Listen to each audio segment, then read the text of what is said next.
रहे हैं कल का बाजार आपके स्टॉक रिलेटेड सवाल। फिर जब इन्वेस्टमेंट की बात हो, ट्रेडिंग की बात हो, सभी शो में हम शामिल करते हैं। आप अपने क्वेश्चन हम तक पहुंचा सकते हैं। नोट कर लीजिए तरीका शो में पार्टिसिपेट करने का। अगर आपके पास कोई भी सवाल है इन्वेस्टमेंट से जुड़ा हुआ या कोई ट्रेडिंग से जुड़ा हुआ, तो आप हमें व्हाट्सएप कर सकते हैं। 7045220000 हमारा व्हाट्सएप नंबर है। इसके अलावा आप ईमेल के थ्रू भी कनेक्ट कर सकते हैं और अपने क्वेश्चन आप सोशल मीडिया प्लेटफॉर्म्स पर भी पोस्ट कर सकते हैं। शो में पार्टिसिपेट करने का ये तरीका है। ये शो आप लाइव भी देख सकते हैं वेरियस सोशल मीडिया प्लेटफॉर्म्स के जरिए। तो ये तो रही बात शो में हिस्सा लेने की, और आज के मार्केट का एक क्विक रिकैप आपके सामने लेकर आते हैं और उसके बाद आज के मेहमान से भी आपको इंट्रोड्यूस कराएंगे। आज आशीष भेटी हमारे साथ मौजूद हैं, जो कि एनएवी इन्वेस्टमेंट के डायरेक्टर रिसर्च हैं। आपके सभी क्वेरीज को आंसर करेंगे। फटाफट से लेकर आते हैं आज मार्केट का हाल। और आज लगातार 5वां सेशन था जब मार्केट प्रेशर के साथ ही बंद हुआ। दरअसल आज सुबह जब शुरुआत हुई थी तब एक्सपेक्टेशंस ये थी कि शायद हालात बेहतर होंगे, लेकिन मार्केट स्ट्रेंथ को होल्ड नहीं कर पाया जिसके साथ खुला था, और वीकनेस के साथ फाइनली मार्केट की क्लोजिंग हुई। और लगातार 5वां सेशन रहा जब वीक रहा। ग्लोबल कंसर्न्स तो बने हुए हैं ही, जो कि मार्केट पर हावी हो रहे हैं। सेंसेक्स 523 अंक गिरकर बंद हुआ। निफ्टी में भी हमने 160 अंकों की गिरावट देखी, 19,122 पर बंद हुआ। बैंकिंग, ऑटो, एनर्जी स्टॉक्स में काफी बिकवाली रही। मेटल, पीएसयू बैंक इंडेक्स हल्के बढ़त पर बंद हुए आज के कारोबार में। तो ये तो रहा आज के मार्केट का हाल। अब क्विकली एफआईएस डीआईएस के नंबर्स लेकर आते हैं आपके सामने। एफआईएस ने बिकवाली की है 4236 करोड़ की, और डीआईएस ने खरीदारी की है 3570 करोड़ की। अब करना क्या है आप सबको, इस पर राय लेते हैं आशीष की। आशीष बताइए पहले तो कल के लिए आउटलुक क्या है। थोड़ी कॉशियसनेस, थोड़ा डर तो मार्केट में आ रहा है ट्रेडर्स इन्वेस्टर्स के बीच में। क्या लेवल्स के हिसाब से कल के लिए क्या आउटलुक रहेगा आपका? Good evening Deepali ma'am. Deepali ji, जिस हिसाब से मार्केट में गिरावट है अभी यहाँ से और इंटेंसिफाई भी होते हुए देखने में मिल सकती है। जिस हिसाब से स्ट्रक्चर बना हुआ है निफ्टी का, हमें लगता है निफ्टी शायद एक बार अपना 200 डेमा टच कर सकता है। कल मंथली एक्सपायरी होने के कारण थोड़ी वोलेटिलिटी ज्यादा एंटिसिपेटेड है। हमें लग रहा है कि अब निफ्टी एक बार 18,900 तक के भी लेवल्स दिखा सकता है, और वहीं पे एक सपोर्ट निफ्टी का बन सकता है। इन लेवल्स पे बिकवाली की सलाह नहीं है। कोई भी पुल बैक आता है तो जरूर एक शॉर्टिंग अपॉर्चुनिटी रहेगी। जो भी शॉर्ट है इस मार्केट में वो 19,350 का एक स्टॉप लॉस लगाकर बने रहे पोजीशन में। हमें लगता है कि एक जो रिकवरी देखने मिलेगी वो 18,900 के करीब, शायद वहां उस जोन के पास एक पुल बैक देखने मिल सकता है। अगर मैं बैंक निफ्टी की बात करूं दीपाली जी, तो वो उसमें प्रेशर ज्यादा है। उसने आज अपना 200 डेमा भी तोड़ दिया, जिसे हम एक सपोर्ट की तरह सोच रहे थे, अब वही एक रेजिस्टेंस की तरह काम करेगा। तो कोई भी पुल बैक आता है तो बैंक निफ्टी में भी सेलिंग की ही सलाह है। डिस्पाइट आईसीआईसीआई के नंबर्स अच्छे आने के बाद भी 2 दिन से हम देख रहे हैं कंटिन्यूअसली बैंक निफ्टी और सारे बैंक के दिग्गजों में अच्छी खासी सेलिंग देखने मिल रही है। मुझे लग रहा है बैंक निफ्टी में भी एक बार नीचे की तरफ 42,400 तक के लेवल्स देखने मिल सकते हैं। ऊपर में जो जोन है, अब जो स्टॉप लॉस मेंटेन करना है ट्रेडर्स को, जिनकी भी शॉर्ट पोजीशन है, वो एक्जैक्टली 200 टेमा जो है 43,300, वहीं पे एक स्टॉप लॉस मेंटेन करें।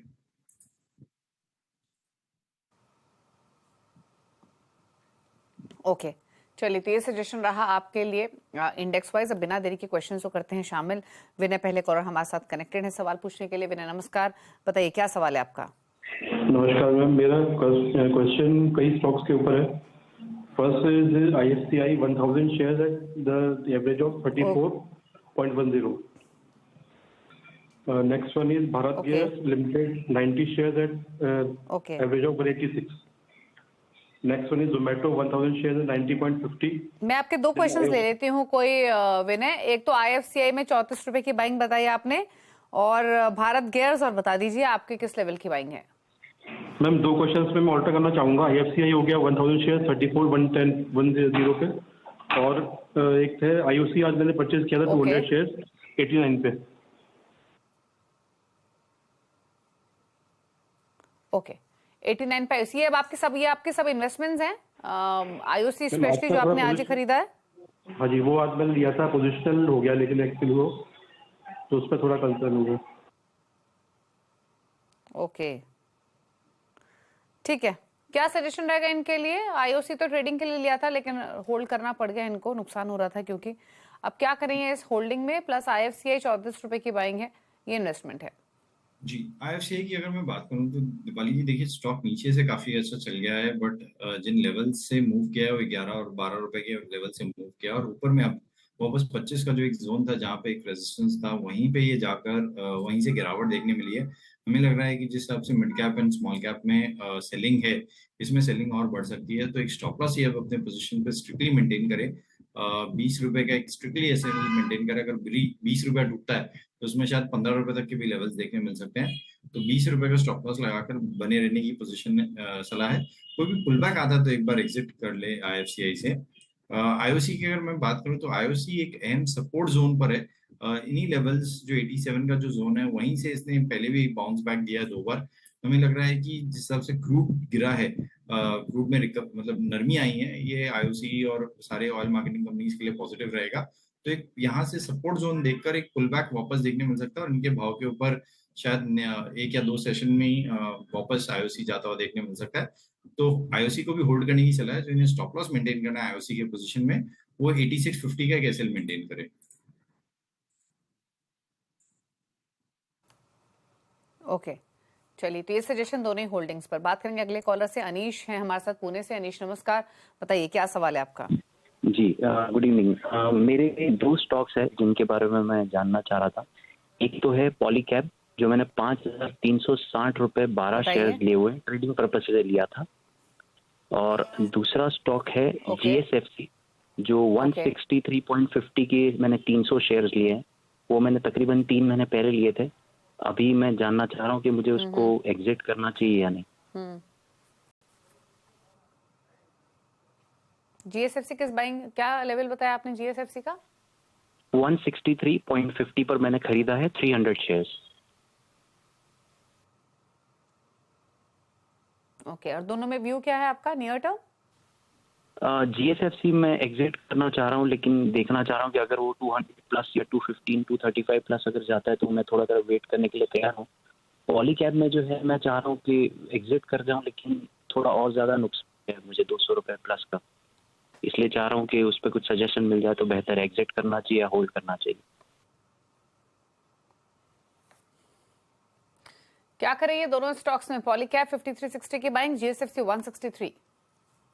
जी, पॉलीकैब एक बहुत अच्छे रनअप के बाद स्टॉक में हमने देखा 3,500 का जो लेवल था, वहां से रनअप जो चालू हुआ, एक ड्रीम रनअप स्टॉक में दिखाया। और अब उसी तरीके से प्रॉफिट टेकिंग भी काफी स्टॉक में देखने मिल रही है। अपने अहम मूविंग एवरेजेस 100-200 जो मूविंग एवरेजेस है, उनसे काफी ज्यादा ओवर एक्सटेंड हो गया था। तो थोड़ा सा मीन रिवर्जन जरूर देखने मिल रहा है। हमारी सलाह रहेगी कि एक स्टॉप लॉस लगा लें इस पोजीशन में स्ट्रिक्टली। 4950 का एक एसएल रखे, अगर उसके नीचे जाता है तो एग्जिट कर ले। और जो इनका दूसरा स्टॉक है GSFC, दीपाली जी, उसमें एक कंसोलिडेशन था, कंसोलिडेशन के बाद ब्रेकआउट आया, थोड़ा सा प्रॉफिट टेकिंग है, लेकिन स्टॉक अभी भी अपने 20 डेमा के ऊपर होल्ड कर रहा है। तो उसमें भी 185 का एक एसएल रखे, थोड़ा सा डीप एसएल है, और इस पोजीशन को होल्ड करें। हमें लगता है कि जिससे आपका चार्ट स्ट्रक्चर बना हुआ है, GSFC में भी शायद 207 से 212 तक के लेवल्स देखने मिल सकते हैं। ओके, बात करेंगे SM शर्मा से, जयपुर से हमारे साथ कनेक्टेड हैं। शर्मा जी नमस्कार, बताइए क्या सवाल है आपका? हाँ नमस्कार जी। एक तो मेरे पास ITI के शेयर हैं। नमस्ते। 100 शेयर हैं ITI के। 143 रुपए की खरीद है मेरी। और अब मुझे इसमें क्या करना चाहिए? दूसरा है मेरे पास मजदोक शिपयार्ड, मजगांव है ना, मजगांव डॉक शिपयार्ड। उसके मेरे पास 30 शेयर है जो 391 की बाइंग है। 391 रुपए की बाइंग है और 30 शेयर है। ओके, ओके, तो मैसगांव डॉक और ITI, अच्छा, आपके दोनों में क्या इन्वेस्टमेंट व्यू है या कोई और स्ट्रैटेजी है? अभी क्या विजन लेके चल रहे हैं इन होल्डिंग्स में? इन्वेस्टमेंट व्यू है मेरा, इन्वेस्टमेंट का व्यू। इन्वेस्टमेंट का व्यू है, ठीक है। तो क्या करना चाहिए? प्रॉफिट्स में है ITI 143, मैसगांव डॉक भी 1800-1900 के आसपास आ चुका है। करेक्शन के बावजूद भी एक स्टेलर परफॉर्मर रहा है। क्या सजेशन अब इनके लिए? जी, दीपाली जी, बहुत अच्छे भाव पे इन्होंने ले रखा है और बहुत अच्छे से होल्ड किया है उसे। हमें लगता है कि इन्हें अब इन लेवल्स पे एटलीस्ट अपना जो कैपिटल है उसे फ्री कर लेना चाहिए। और बाकी पोजीशन जो बनी हुई है, जितना इन्होंने इन्वेस्ट किया था, उतना सिर्फ उतने ही शेयर्स बेचे जो उतने वैल्यू के। और बने रहे इन पोजीशंस पे, जिससे आपका स्ट्रक्चर बना हुआ आईटीआई इन खराब मार्केट्स में भी आईटीआई अपने 20 डेमा को बहुत अच्छे से होल्ड कर रहा है, उसको भी टच नहीं किया है। तो एग्जैक्टली 240 का एक स्टॉप लॉस लगाकर आईटीआई में बने रहे पोजीशन में। और अगर मैं मजगांव डॉक की बात करूं तो यहाँ थोड़ी सी सेलिंग बढ़ती हुई देखने मिल रही है, थोड़ी प्रॉफिट टेकिंग देखने मिल रही है। तो मजगांव डॉक में हमारी सलाह रहेगी कि एक बार अपना पूरा प्रॉफिट बुक कर लें। ओके, मैसगांव डॉक में प्रॉफिट्स बुक कर लें, आईटीआई को होल्ड कर सकते हैं, अपने प्रिंसिपल अमाउंट को निकालें, प्रॉफिट्स होल्ड रखें।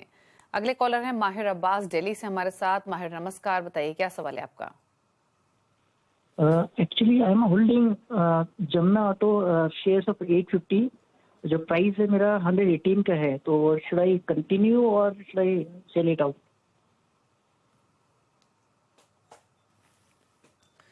क्या करना चाहिए? जमुना ऑटो 118 की बाइंग है, थोड़ा नीचे इनके भाव से।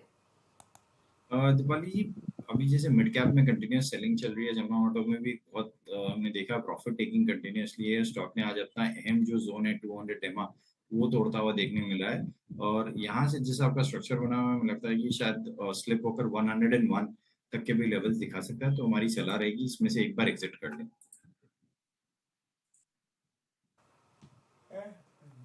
ओके, बात करते हैं अगले कॉलर से और हमारे साथ हैं अब हरीश कुमार फगवाड़ा पंजाब से। हरीश नमस्कार, बताइए क्या सवाल है आपका? नमस्कार जी, मेरे पास है जी सिंजीन के 300 शेयर एट 816 रुपए के भाव पर। सिंजीन का 300 शेयर है मैडम 816 के भाव पर। 806 की बाइंग है आपके? 816 816 की बाइंग है सिंजीन में। और व्यू क्या है आपका इसमें? इन्वेस्टमेंट है? नहीं मैडम, 1 से 2 महीने का व्यू था। क्या करें 2 महीने के पर्सपेक्टिव से सिंजीन में 816 की बाइंग है? जी दीपाली जी, इसमें भी 200 डेमा टूटता हुआ देखने मिला है। स्टॉक कंटिन्यूसली अपने बॉलिंजर बैंड के लोअर बैंड पे ही ट्रेड कर रहा है, बट एक अहम सपोर्ट जोन पर आ चुका है। हमें लग रहा है कि शायद यहाँ से एक थोड़ा सा बाउंस बैक या थोड़ा सा एक गिरावट थमती हुई देखने मिल सकती है और एक पुल बैक देखने मिल सकता है। तो होल्ड करने की ही सलाह रहेगी इस पोजीशन को। 680 का बस एक स्टॉप लॉस लगाए और इसमें होल्ड रखे। हमें लग रहा है शायद इसमें एक पुल बैक देखने मिल सकता है, जो इसे 740 तक के लेवल्स वापस दिखा सकता है।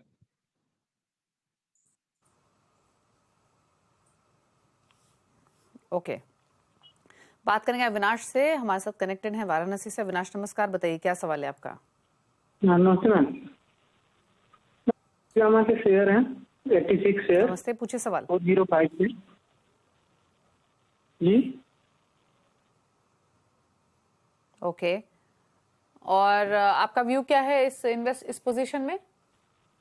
व्यू तो मैम है 6 महीने का, 6 मंथ। 6 मंथ्स का व्यू है। 405 की बाइंग, 331 पर कर रहा है ट्रेड। क्या करें इस पोजीशन में सारे गामा? जी, प्रॉफिट टेकिंग काफी ज्यादा इसमें देखने मिल रही है और जिससे आपका चार्ट स्ट्रक्चर बना हुआ है, हमें लग रहा है इसमें और गिरावट देखने मिल सकती है और स्टॉक शायद 310 तक के भी लेवल्स दिखा सकता है। तो हमारी सलाह रहेगी कि इसमें कोई भी पुल बैक आता है तो उसमें से एग्जिट कर ले।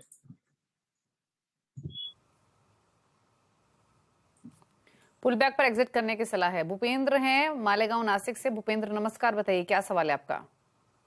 हाँ मैम, मैंने सोना BMW लिया है, 90 शेयर है मेरे पास, 599 पे। ओके, तो लॉन्ग टर्म में रखना है। तो प्राइस आने पे निकाल दिया जाए या रखे लॉन्ग टर्म के लिए?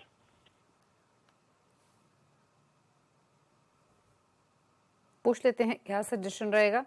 क्या करेंगे सोना BMW में 599 की बाइंग है तो इन्वेस्टमेंट लेके जाना चाहते हैं, भाव मिले तो निकल जाएं या रखें?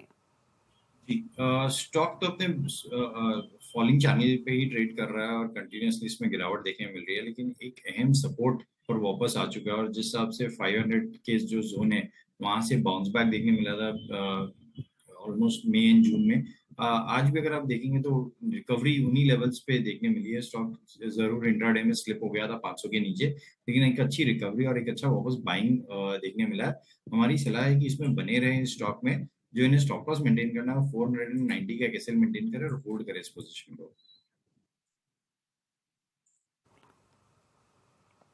ओके, और ये पोजीशन होल्ड करने की सलाह है। सोना BLW अभी निकलने की सलाह नहीं है। 512 के आसपास आज के सेशन में इसकी क्लोजिंग हुई है। 4 रुपए की बढ़त के साथ ये बंद हुआ 0.25% के आसपास 512 513 के लेवल्स पर। लेकिन चलिए यहाँ से सीधे रुख करते हैं।